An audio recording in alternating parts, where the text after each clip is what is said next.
Hello everyone! Welcome back to my YouTube channel. So, hello sa ating mga kasari dyan. Kumusta? For almost 2 months na hindi tayo naka-upload, no?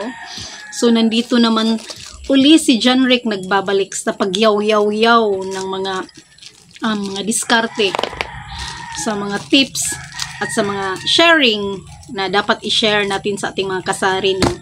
So, for today's video, guys, is meron tayong pag-uusapan ng mga iba't ibang diskarte na pwede natin i-apply sa ating mga tinda.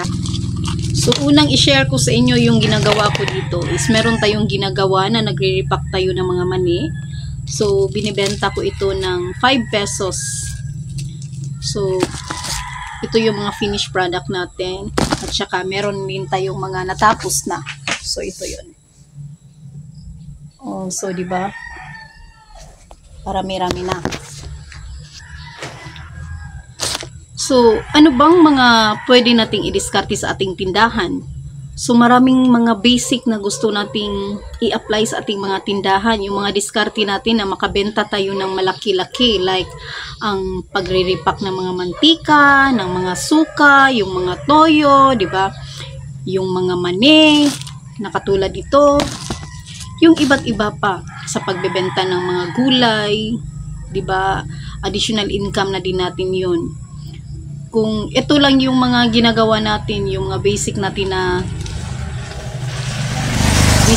tinitinda, usual natin tinatinda yung mga junk foods, yung mga canned goods. So, parang mas mabuti talagang mag-isip tayo ng iba't ibang diskarte sa ating tindahan na pwede nating i-apply. So, kung gusto nyong malaman kung ano-anong ibang diskarte yung ginagamit ko dito sa aking tindahan is like this. Meron nagre-repack ako while gusto kong i-share ko sa inyo.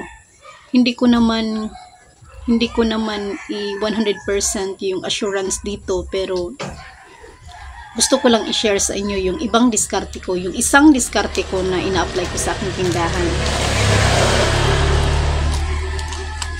Ang ina-apply ko dito sa aking tindahan is, diba, dito sa ating tindahan is, sa aking tindahan is almost 3 to 4 years na akong nagtitinda. So, yung ano ko dito, yung capital ko is nandito na talaga. Nakafocus na talaga siya dito. Yung ibang mga kasari natin na hindi pa naka-savings kasi yung mga capital nila pinaikot-ikot pa.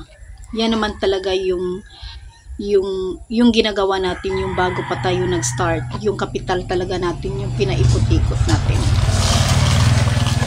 Wala pa tayong mga ibang mga discarding na apply natin. Wala pa tayong yung mga ibang mga techniques na para naman mag-grow, ma-improve yung mga sales natin, no? At saka makakita tayo ng mga ibang mga additional income, like additional income na papasok sa ating store. Yung ginagawa ko dito sa aking store is, gusto niyo bang malaman? Secret ko to. Pero gusto ko talaga ito i-share. So, kahit nga hindi 100% ito na maklik sa inyo, pero advice ko lang sa inyo, kapag gawin nyo ito, yung technique ko is, be sure talaga yung taong binigyan mo ng trust is trusted talaga. No? So, yung ginagawa ko dito is, di ba meron tayong savings. Sa akin lang dito is meron akong savings. Yung savings ko is everyday talaga ako naghuhulog sa sales ko. Sa sales ko, kinukunan ko talaga ng 10%. Yung 10% ko is nilalagay ko sa savings. Yung savings ko, yung naipon ko na, trinay kong ni-roll. Ano ba ang ibig sabihin ng ni-roll? So, pinahiram ko. Pinahiram ko sa aking mga kaibigan, yung kapitbahay ko, kahit yung friend ng friend ko is nandito na rin sa akin. Pinahiram ko within a month na nilalagyan ko siya ng 10% interest. So, di ba, yung 10% interest na nilalagay ko is additional income ko na yon. Pero yung additional income ko na yon, yung interest ko is sinet aside ko talaga yun. Pero, dapat lang piliin mo yung taong pwede mong bigyan ng trust mo. Diba? Kasi, in real talk naman, yung mga tao ngayon is magandang loob lang yun, mabait lang yun kapag may kinakailangan sa'yo. Diba? At kung hindi naman, sisilingin mo siya pang galit. Yun naman talaga yung mga reality ngayon.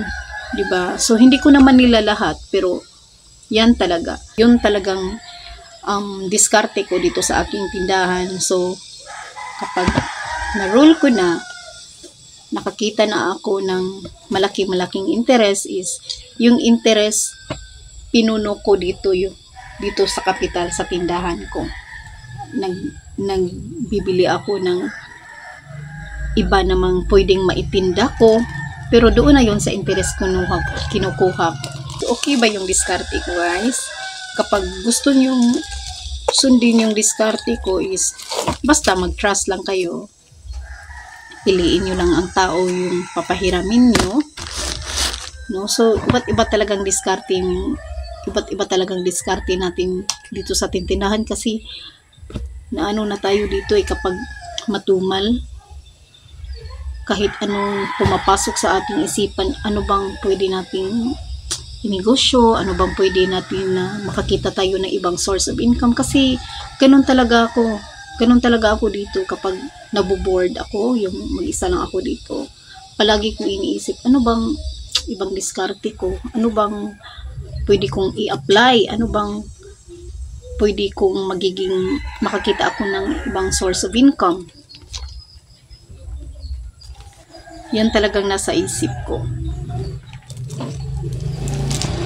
Para naman tayo makatulong sa ating mga kababayan nandyan sa ibang bansa, para naman maka-inspire tayo na pupunta na sila dito sa Pilipinas, dito na sila magsistay sa kanilang family, is kahit maliit lang yung puhunan nyo, kahit maliit lang yung negosyo nyo, kasi nandito naman tayo nagsimula sa maliit lang. Sipag at syaga lang, at talaga yung diskarte natin yung talagang i-apply natin sa ating mga tindahan. So yan lang muna guys for today's video. At kung nagustuhan nyo ang video na ito, please don't forget to click and subscribe to my YouTube channel, and click mo na rin yung notification bell natin para updated tayo sa mga videos na ina-upload ko. So bye for now guys. Thank you and see you in my next vlog.